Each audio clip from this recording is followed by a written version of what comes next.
Genesis chapter 17. When Abram was 99 years old, Yahweh appeared to Abram and said to him, I am God Almighty. Walk before me and be blameless. I will make my covenant between me and you, and will multiply you exceedingly. Abram fell on his face. God talked with him, saying, As for me, behold, my covenant is with you. You will be the father of a multitude of nations. Your name will no more be called Abram, but your name will be Abraham, for I have made you the father of a multitude of nations. I will make you exceedingly fruitful, and I will make nations of you. Kings will come out of you. I will establish my covenant between me and you and your offspring after you throughout their generations for an everlasting covenant, to be a God to you and to your offspring after you. I will give to you, and to your offspring after you, the land where you are traveling, all the land of Canaan, for an everlasting possession. I will be their God. God said to Abraham, As for you, you shall keep my covenant, you and your offspring after you throughout their generations. This is my covenant, which you shall keep, between me and your offspring after you. Every male among you shall be circumcised. You shall be circumcised in the flesh of your foreskin. It will be a token of the covenant between me and you. He who is 8 days old shall be circumcised among you, every male throughout your generations, he who is born in the house, or bought with money from any foreigner who is not of your offspring. He who is born in your house, and he who is bought with your money, must be circumcised. My covenant shall be in your flesh for an everlasting covenant.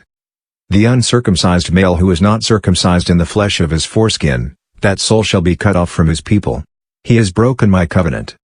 God said to Abraham, As for Sarai your wife, you shall not call her name Sarai, but her name shall be Sarah. I will bless her, and moreover I will give you a son by her. Yes, I will bless her, and she will be a mother of nations. Kings of peoples will come from her.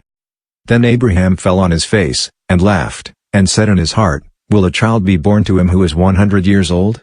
Will Sarah, who is 90 years old, give birth? Abraham said to God, Oh that Ishmael might live before you. God said, No, but Sarah, your wife, will bear you a son. You shall call his name Isaac. I will establish my covenant with him for an everlasting covenant for his offspring after him. As for Ishmael, I have heard you. Behold, I have blessed him, and will make him fruitful, and will multiply him exceedingly. He will become the father of 12 princes, and I will make him a great nation.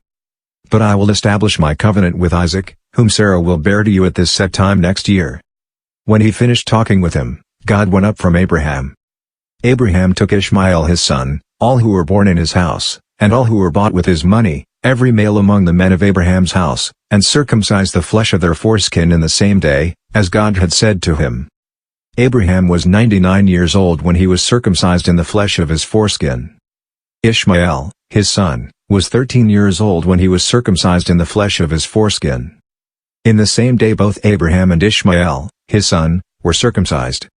All the men of his house, those born in the house, and those bought with money from a foreigner, were circumcised with him.